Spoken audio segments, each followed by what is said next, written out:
Long ago, in a distant age, there was a village nestled among the mountains. Life in this village was simple and good, that is, until one day a powerful evil crept into their midst, spreading havoc and misery. This evil was a terrible shape-shifting dragon, as massive as it was strong, and clever enough to disguise itself with its sinister magic. The dragon was a truly loathsome beast. It would burn livestock with its fiery breath, seemingly just for the thrill of it. When the men went hunting in the forest, the beast would swoop down from the sky and set the trees and bushes ablaze. As the hunters fled in panic, any man who found himself alone would meet a swift and brutal end. This dragon was not just vicious, but also cunning. It would take the form of a sheep, a cow, or any ordinary farm animal, waiting for curious children to wander too close. The children failed to notice the creature's reptilian eyes, faintly glowing red, betraying its true nature. In an instant, the dragon would reveal its monstrous form and devour the unsuspecting child whole.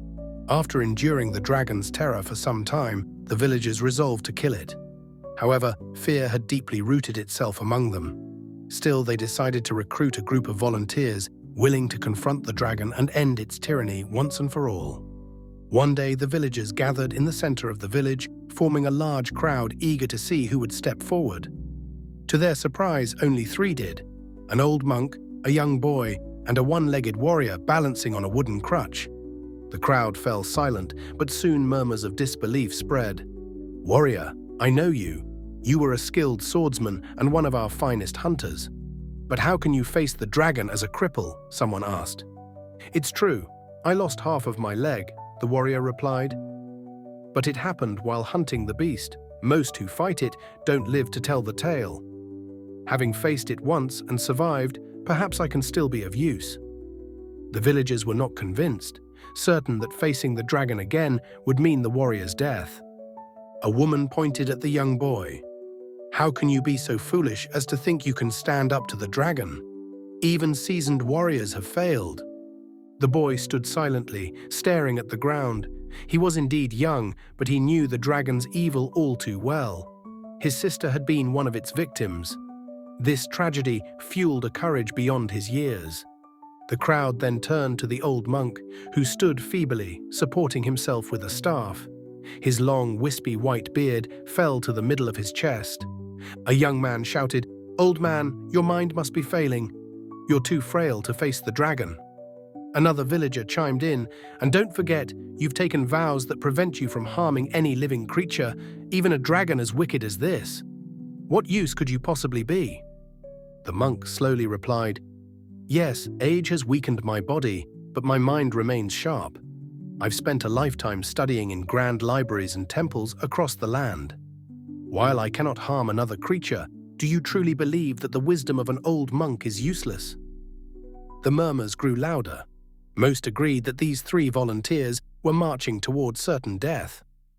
Finally, some of the men grabbed the boy, saying, "If you two wish to face certain death, that's your choice, but this boy is too young and foolish to understand what he intends to do." Still, the warrior and the monk set off toward the temple where the monk resided. There they ate, shared stories, and discussed the dragon. After a while, the warrior wondered aloud, "Perhaps they were right. Are we not fools to believe we can defeat this dragon?" The monk, lost in thought, remained silent. As night fell, he suggested they rest. The next morning, the warrior and monk were startled awake by a familiar face. The young boy had escaped his captors and brought urgent news. Burnt sheep had been found on a farm west of the village. The dragon was likely nearby. The monk advised, "Wait here. The dragon might be hiding among the sheep. I will investigate and return as quickly as my old legs allow." Arriving at the field, the monk searched carefully. His knowledge reassured him that the dragon wouldn't be interested in his aged flesh.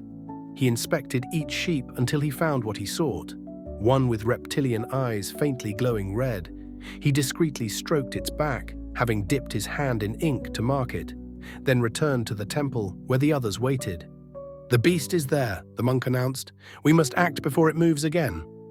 The warrior proposed, "I may not move as swiftly as before, but my skill with the bow is unmatched. I'll hide in the forest and kill it from afar."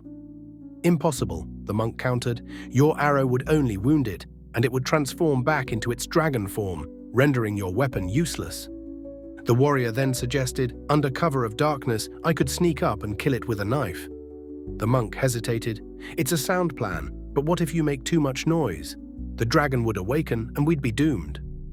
The boy interjected, let me go. I'm fast and silent, and I know how to slaughter sheep. The monk admitted, your light footsteps are our best chance, but it's too dangerous. The warrior assured them, I will watch over him from the woods. If the dragon awakens, I'll draw its attention so the boy can escape. So the three set out for the field that night. The monk explained the ink mark on the disguised dragon, which would help identify it. The warrior handed the boy his sharpest knife, instructing him on how to use it effectively. As the warrior concealed himself among the trees, the monk sat in meditation, praying for their safety. The boy approached the marked sheep slowly and silently. When he reached it, he raised the knife and plunged it deep into the creature's neck. As the dragon died, it managed to whisper an evil spell, stirring nearby sheep into a blind rage. They charged at the boy, ready to trample him. But the warrior's arrows flew true, killing the enraged sheep and allowing the boy to escape with minor injuries. The three returned to inspect the dragon's body. It was a grotesque mix of sheep and dragon, having partially transformed before its death. They severed its head and returned to the village, now hailed as heroes by the once doubting townsfolk. Even after their deaths, the story of these unlikely heroes lived on, passed down through generations. Long after the age of magic and dragons had ended, this tale survived. Perhaps to illuminate minds or simply to entertain children. That, however, is for you to decide.